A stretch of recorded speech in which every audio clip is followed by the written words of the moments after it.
Well, but you weren't though. I asked if you had any influences in jazz. Take three. Take three, Mr. Muse. Yeah.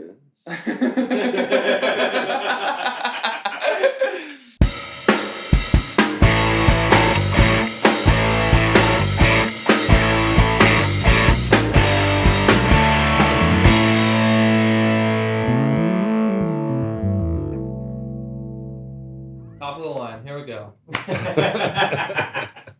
Hello, people of the world. We're back here in the Hello, South. people. Whoa, we haven't had that before. I enjoyed that. That's great. So, what people? Well, maybe those people. The 60 viewers at home.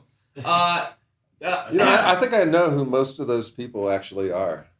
Over there on the mural? Yeah. The cameras can't see them, so, we'll throw up a picture of the mural. How about?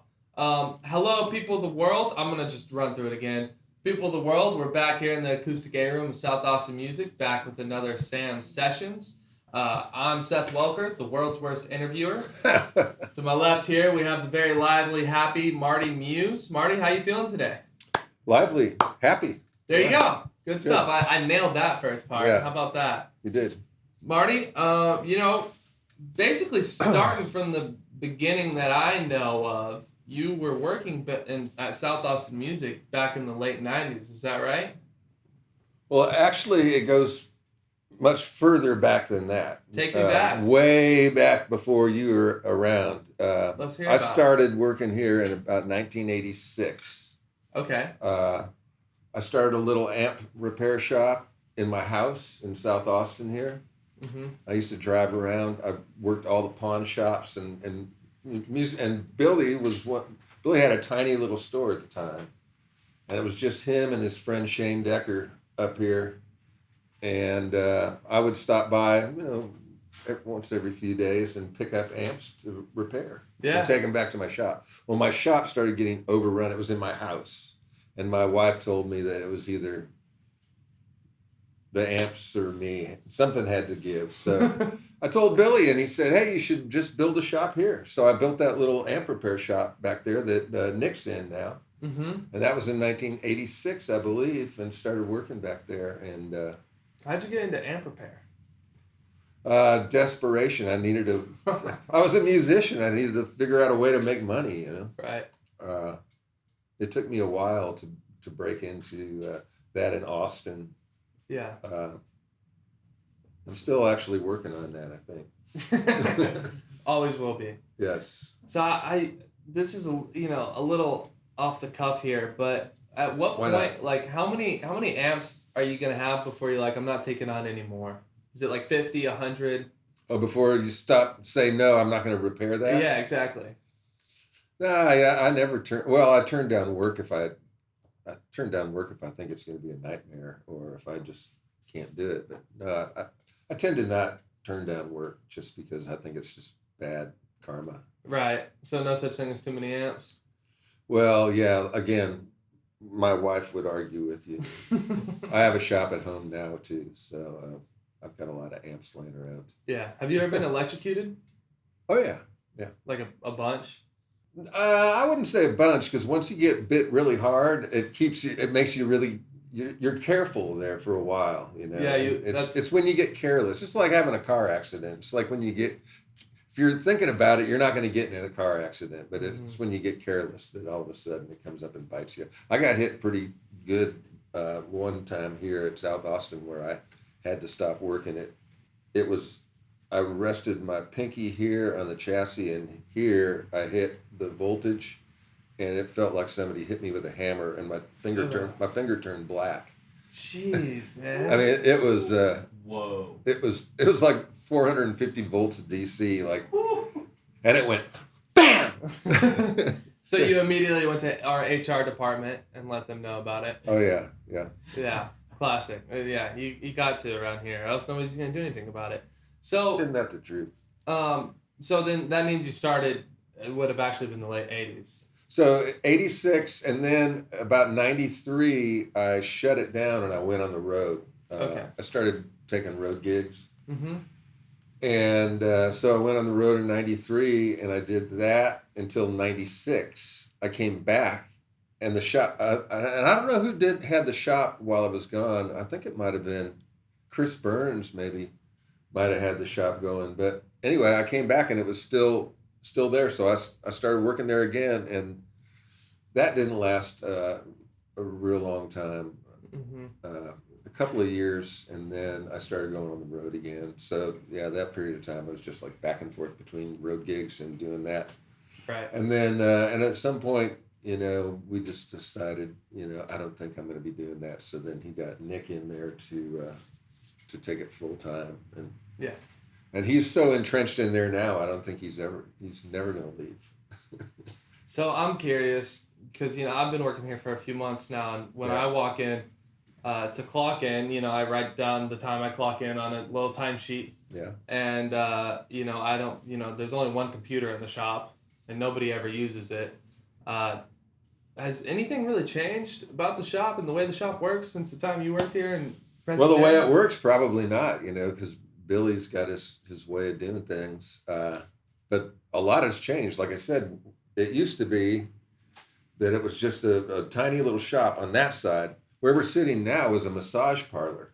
Oh, I've heard some stories about that one. Yeah, so there was a massage parlor, and then, the bar, now that is the Saxon Pub, was a place called The Office. Okay. Not the TV show.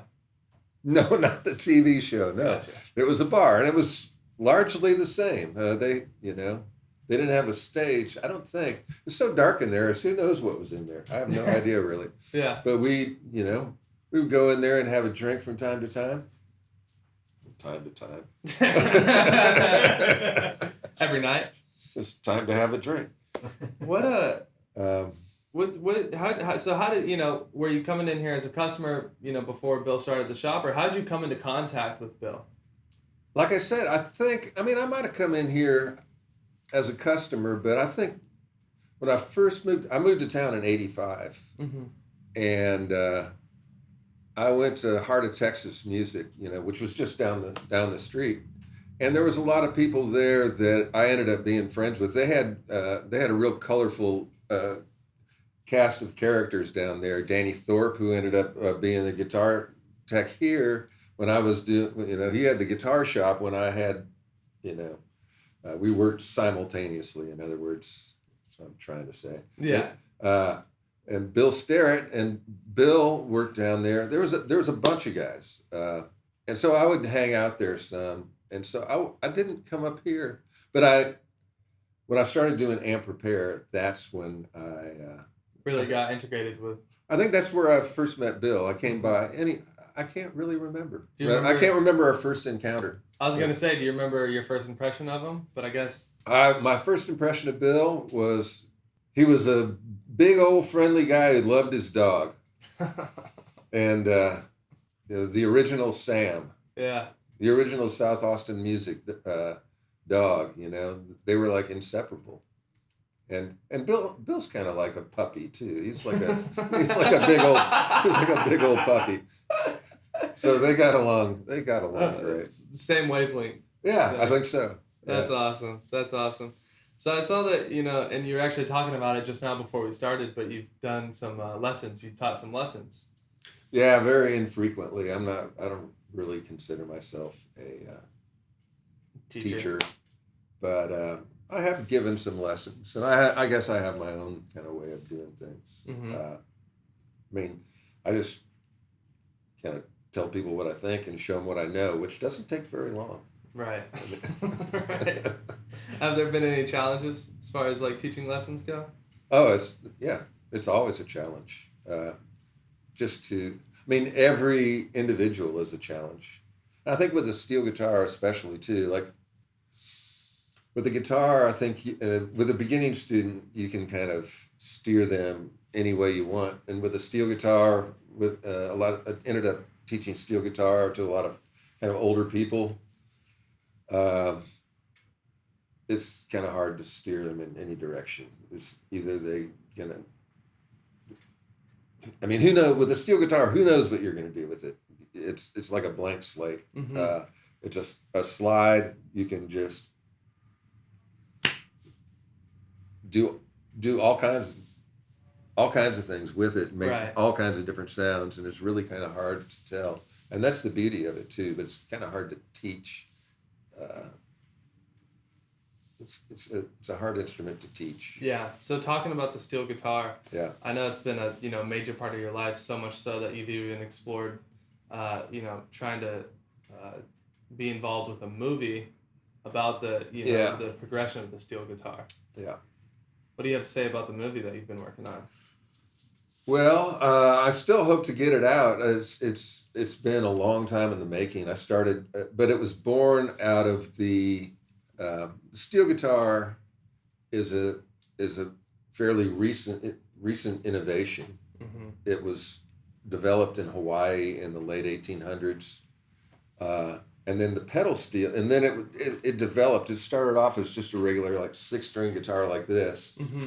And they were played with a slide on the lap, and then there were a number of different things that they figured out right away that was problematic about the instrument. So they started developing the instrument to make it louder, for one thing. So a lot of the early development of amplification was done on a steel guitar, not the standard guitar, on a steel guitar, because it's very popular in the early 1900s. So, but anyway, one of the things they developed was ways of altering the tuning because it was so limited, having the bar.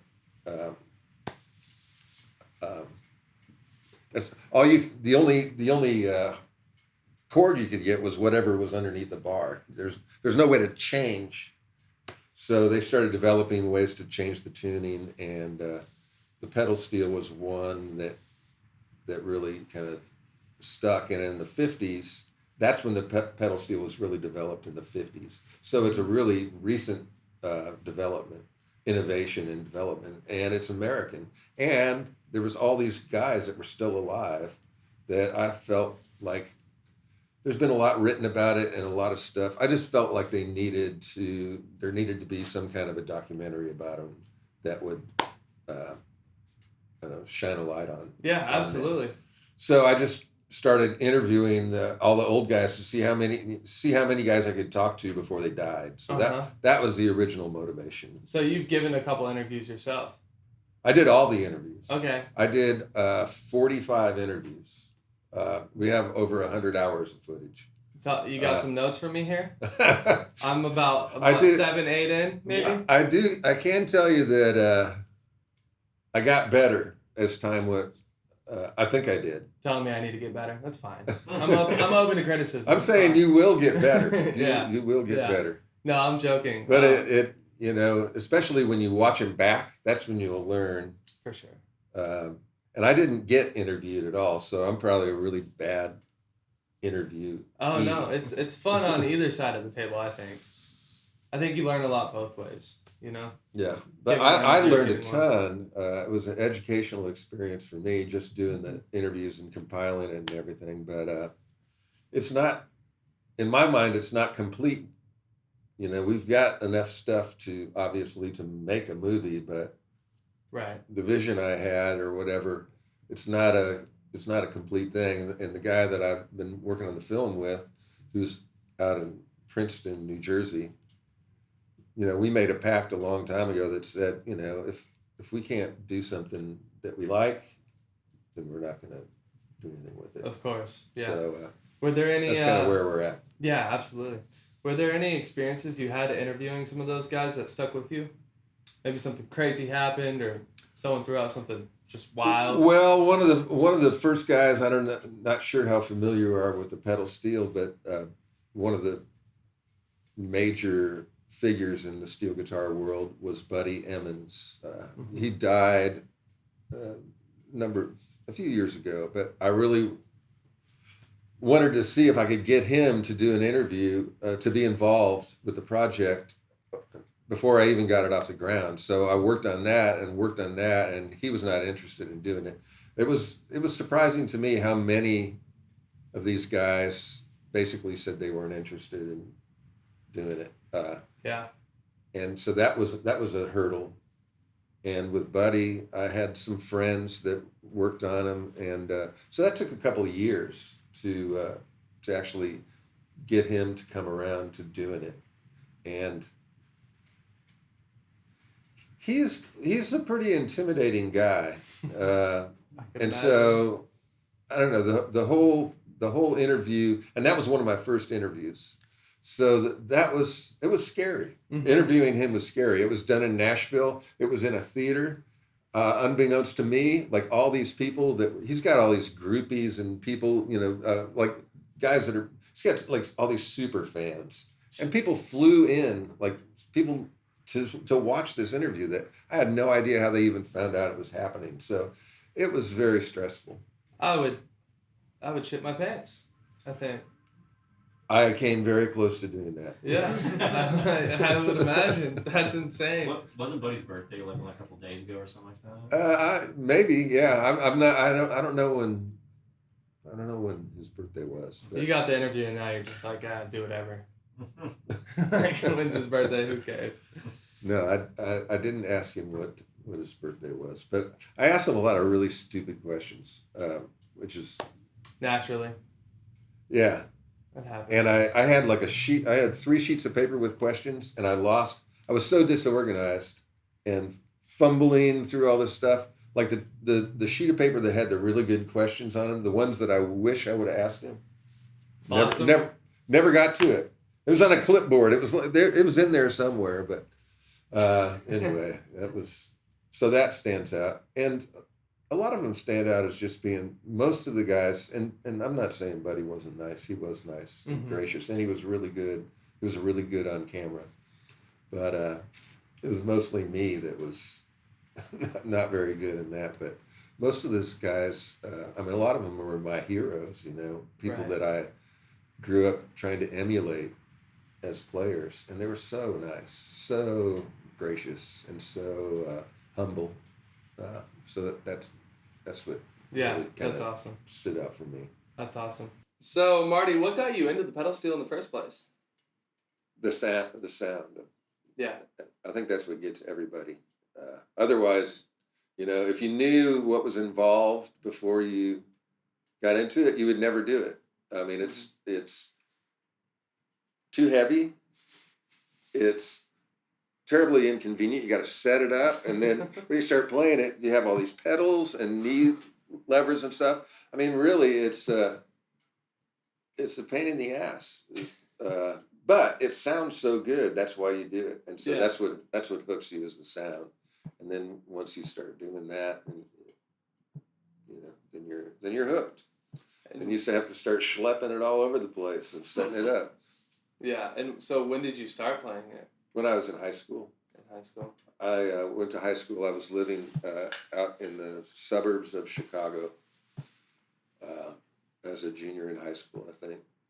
And I heard there was all kinds of rock bands at the time that were incorporating the pedal steel into their sound. That was like 1974, 1975. And so that sound was real prevalent in all kinds of people's music that I was listening to. All of a sudden, it started popping up, that sound. And I think a lot of people of my generation, the same thing happened to them. They're like, what was that? And then I saw somebody playing one. I was like, I could see myself up there doing that. And so I just bought one and just started teaching myself how to play it. Mm-hmm. And I've been working on it ever since. Yeah. Like 45 years later. What an idiot.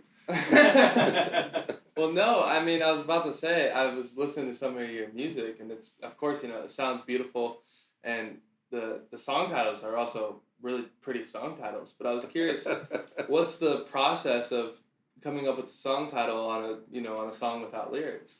Oh, like on my CD you're talking about? Yeah, so that CD I did basically, I would sit around my little home studio and I would just play and record stuff. Then I would go back and listen to it, and I would just like I'd find something I liked, like a little motif or a little nugget, and set that aside. And so then, I got, I don't know, or 10 of those little nuggets that I thought would be good songs, and went in the studio with some, people that are really good musicians, and said, "This is what I got," and we just started recording. Mm-hmm. I mean, if you got really good players and creative people, all kinds of great stuff can happen. You take a little seed, and then all of a sudden it's a song. Right. Because that's what great musicians do, is create. And then sometimes you have to name them. So I don't know how some of those songs. Some of them are just like, oh, because he said, how do you name a song that doesn't have lyrics? Mm-hmm. Some of them is just like the rhythm, rhythmically, like it'll sound like a phrase. It'll just remind you of some words. Sometimes it's just something that's in the room. It's like jazz songs.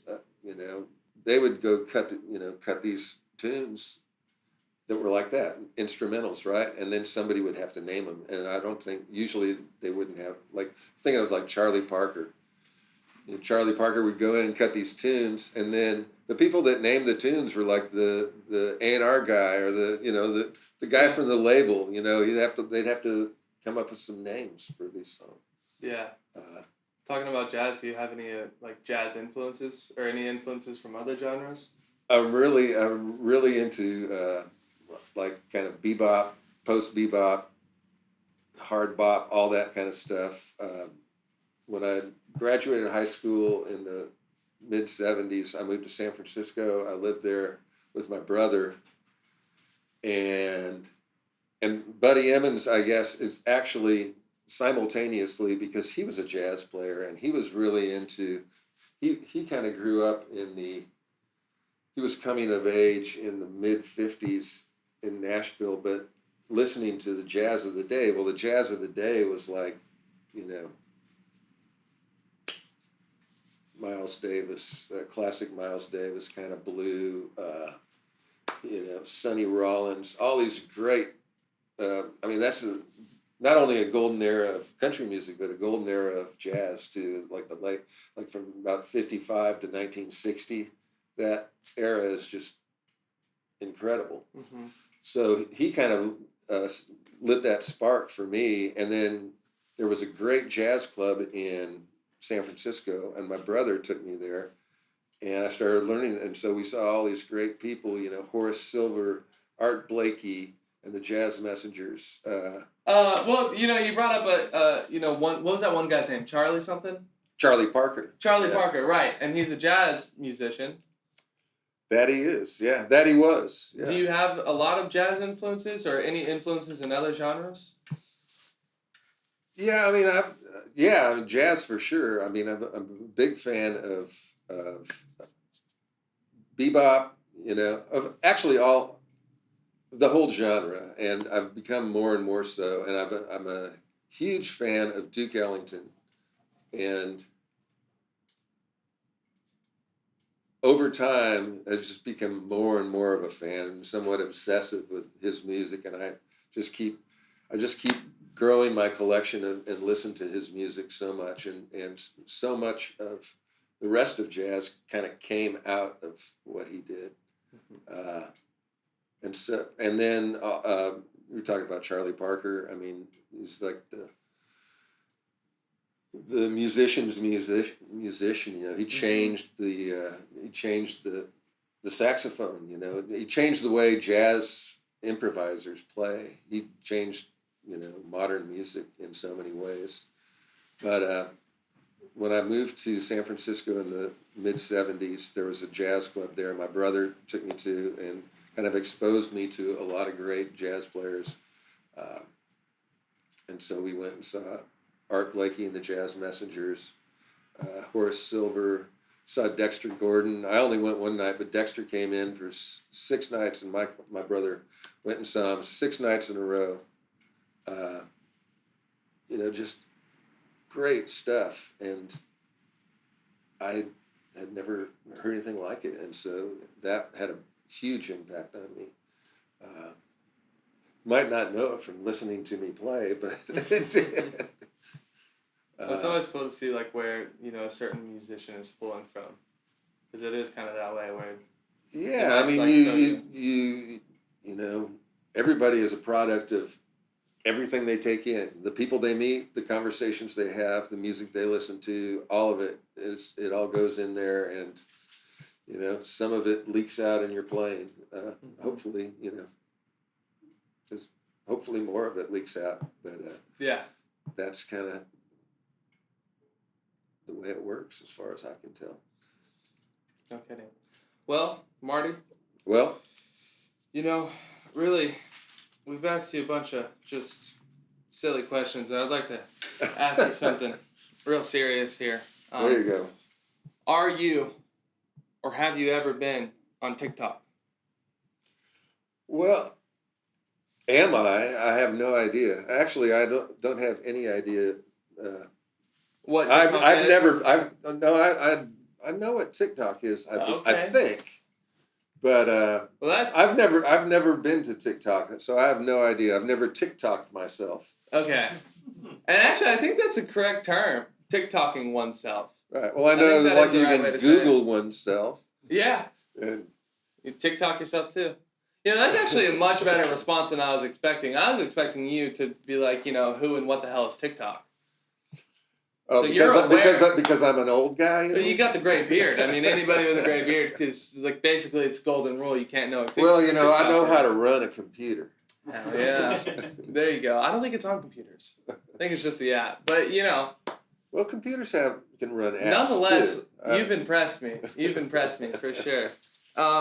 Great. And following that, I impressed a youngster. It's really hard to do, huh? Like bring out a shiny object and throw it. I'm like a little puppy or something, like a small fish. Following that, I'm gonna ask you some kind of quick this or that questions. It's kind of a good way just to pick your brain and just get your immediate response on things. Yeah. So we'll start off with would you rather play a big or small venue? Small. Small. Why is that? More intimate? Yeah, I mean I've played at football stadiums. Mm-hmm. I don't know. It's weird. It's like you start playing and it's dark and you can't see anybody, and you might as well. I mean, it doesn't really matter where you're playing, And sometimes you can't even.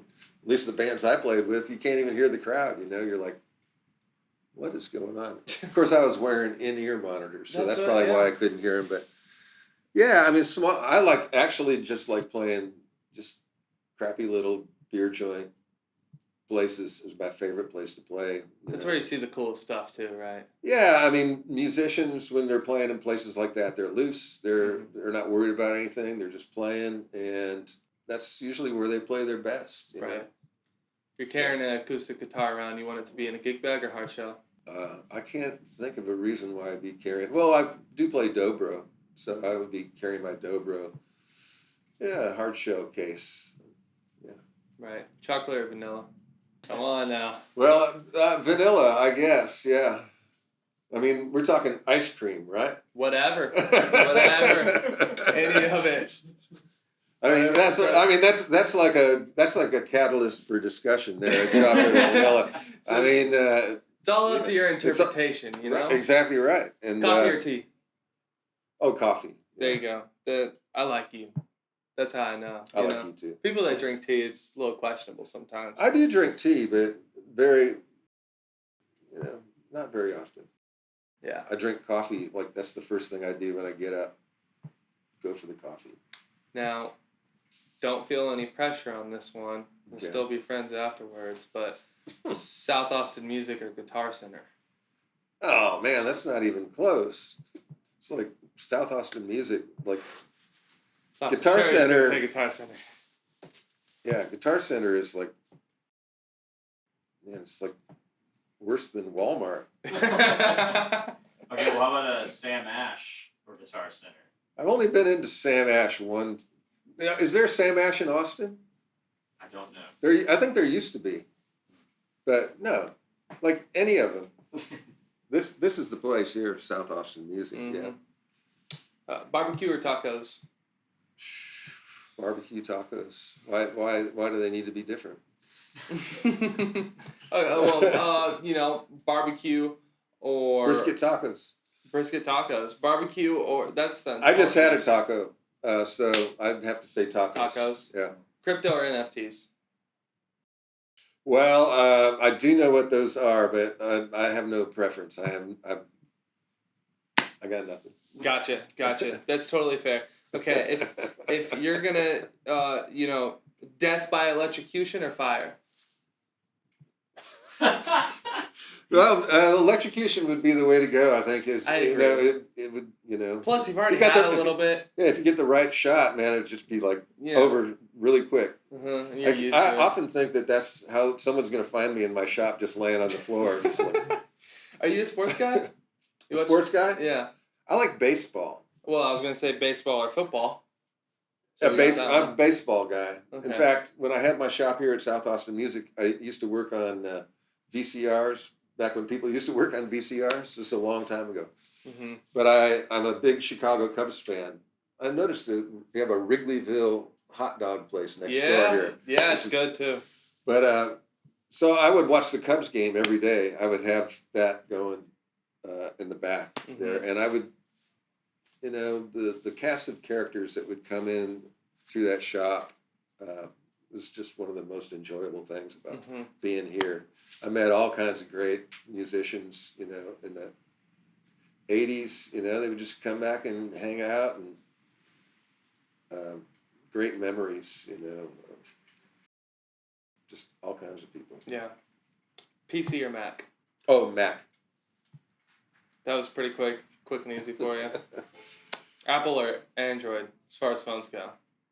Apple. Yeah, I'm We're an never gonna get an Android user in here. I'm an Apple guy, but I'm giving not. it I'm up. not like one of these Apple guys. I'm open to anything, but I know Apple, and so I'm just stay with Apple just because I don't want to learn anything else. Would you rather read a book or listen to an audiobook? I've never really listened to a whole audiobook, so I guess I'd rather read a book. I do aspire to read a book one day. One day. Cat or dog? Cat. We have cats. There you go. I'm not saying I prefer cats to dogs. Mm-hmm. I just I've always lived with my wife, and she's a cat person. So by proxy, by default, I am a cat person as well. All right, Marty, thank you so much for coming on. It was seriously a lot of fun. Thank you. And It's I been a do pleasure. really appreciate you being a part of the community and, just being a friend of the shop. It's been awesome. I've known you probably for most of my whole life, I would say. For as long as I can known you remember. your whole life. Okay, yeah, as long as I can remember. So thank you so much for coming on and taking the time to be here with us. It's very, My very pleasure. appreciated. My pleasure. Awesome.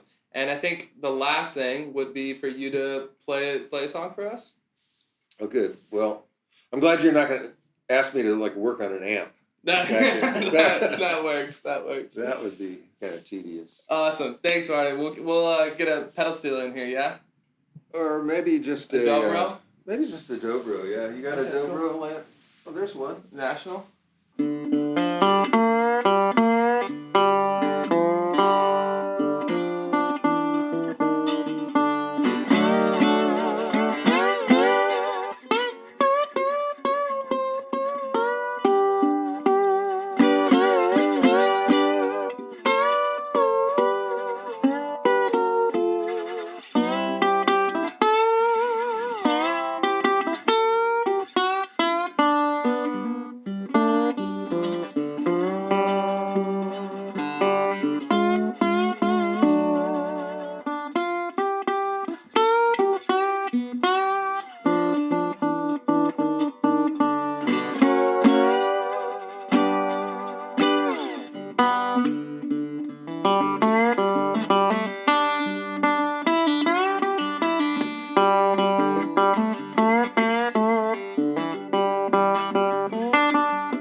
tune this steel guitars to all different tunings. Because what's under here, that's all you get.